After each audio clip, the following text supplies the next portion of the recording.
subtracted the expenses as Mr. Menzel did. I don't think so. All right. Not in my judgment. Well, because you weren't asked to do that. You were asked to look at the tax return. That's not correct. I didn't do that because just calculating net income doesn't mean that that's what's available for someone to take out of the business. And so what they actually took out is a better measure than some modified net income of the company. You're getting really hot to the point that I want to talk about. The claim that Mr. Crawford has in this case is the loss of earning capacity. Do you understand that term? Would you tell me what it is? Well, the ability to earn income. Okay. All right. Now, and that's what I want to talk to you about. Did you determine, by looking at his income that he earned as an architect in those past 3 years, did you do those calculations that Mr. Menzel did? I looked through Mr. Menzel's calculations, but I didn't make the calculations he did. All right. But I think that when you look at the capacity to earn income, you have to also not only look at the revenues, but you have to consider the cost of bringing in that income as well. Right. But you didn't even do that because you just went based on the tax returns, right? The company was not generating excessive retained earnings, and certainly it didn't have extra cash up until 2003. And based on the tax returns, it looked as if he was taking out of it what he could. It looked like it?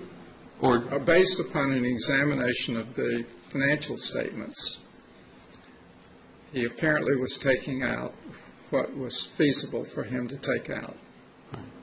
And so do you have an explanation then as to why Mr. Menzel's monthly amount of in excess of $12,000 a month is as such, and yours is only $5,000? $5,500. $5,536.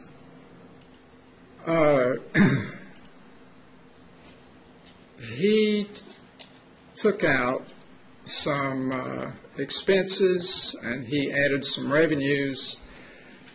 And one thing he did not take out that I could see were expenses that were incurred before the accident that were paid after the accident. He made sure he got the revenues in that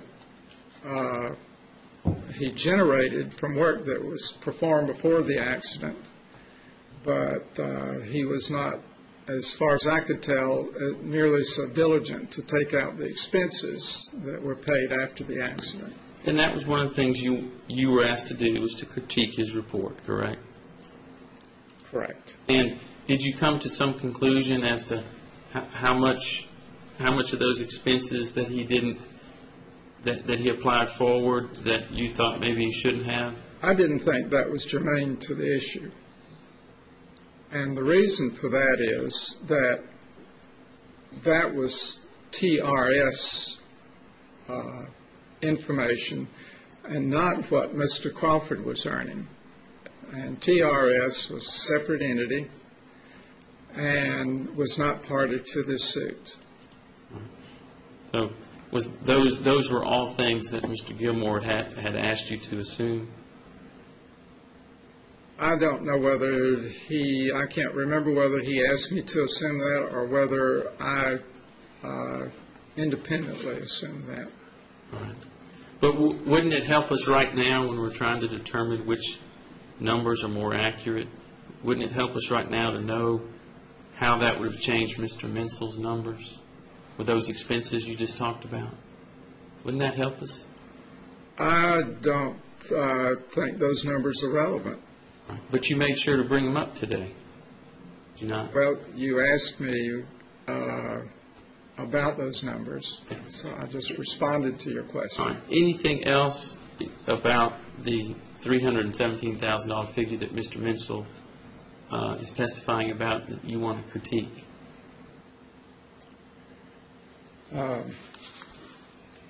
Just a moment.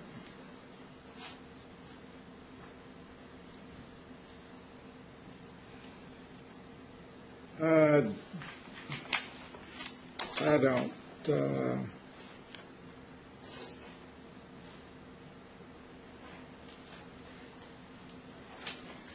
Well, yeah. Okay. And I've mentioned this before, but I'd like to repeat it. Sure. Mr. Menzel calculated net income. Very few companies pay net income to their shareholders because they have cash requirements that are in excess of the net income, and to invest in plant and equipment, to increase their inventories and other such expenditures for cash. Mr. Menzel talked about net income as if that were the final figure. Almost no evaluator of a company would stop with net income. That would be the beginning point. So he was not complete in the number that he used. He should have calculated, if he was going to use the TRS numbers, the cash flow that was available to be paid out, as opposed to the net income of the company. Do you have any idea how that would change his monthly figure that he came up with? I didn't think it was germane. All right. Anything else you'd like to mention about Mr. Menzel's report? Not relative to the income. Did you see a problem with Mr. Menzel taking out the income that Mr. Crawford had earned prior to the accident but yet received after the accident? Was that something you even touched on?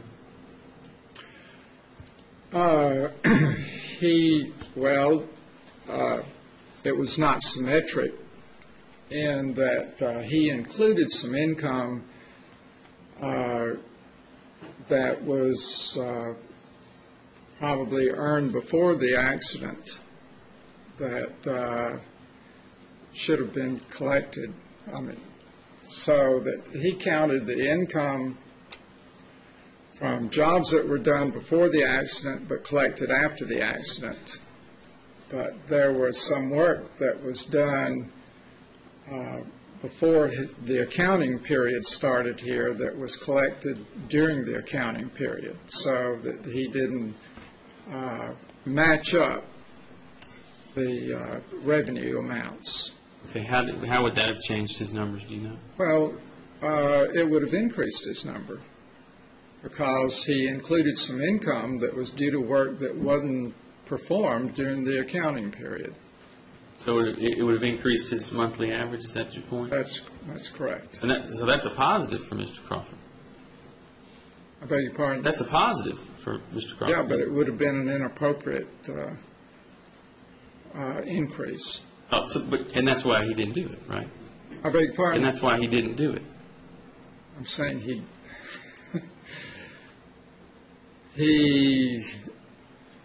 did do it. He included income from our revenues from work that was done before an accounting period but collected during the accounting period.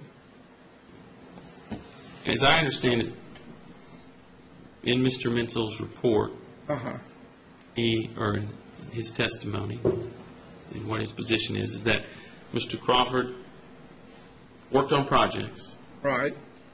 And then after the accident, those bills were paid. Yes. So I want to focus on that. Do you see a problem with Mr. Menzel taking that money and applying that back to when that work was actually completed? No, I don't. Okay. All right. Anything else? No. All right. Thank you, sir.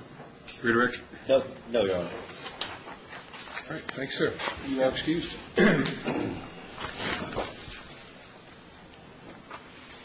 Honor, if Dr. Duvall could remain in the courtroom, I would ask that. You may.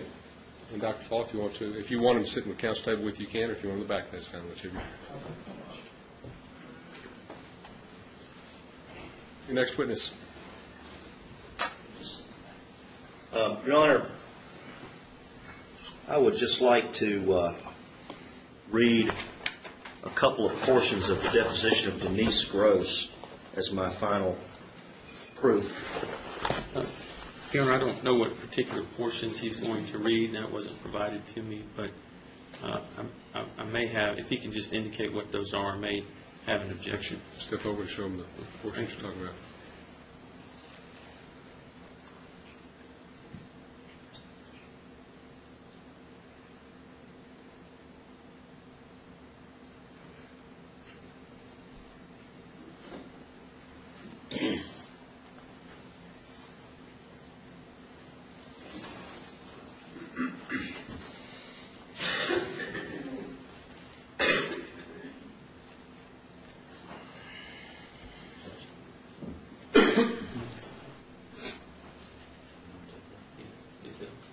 This won't take me just a minute if we can approach. Approach. All right.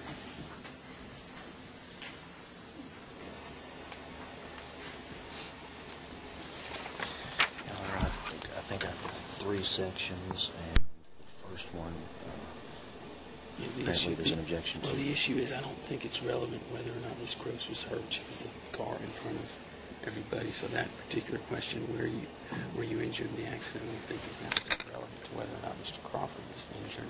Overruled objection. And then whether or not there was a child in the car, I don't think is relevant either. He testified about that car seat, and he was concerned about a child. I just wanted to clear that there wasn't a child in the car. Right. Overruled objection. Let's see. And then again, that she was not injured, even slightly. Yeah, again, I guess that would be cumulative. It's trying to establish that the car in front of him had Overruled anything else. Oh, yeah, one more thing. He was a normal distance back from her. He testified about the car length. Okay. Objection. No, I don't know. Thank you.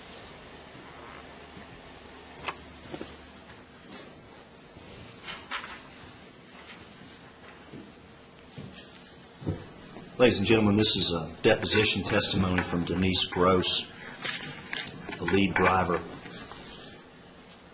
And beginning on page 7, line 19, question, okay, well, I just want to ask you some questions about the accident itself that day.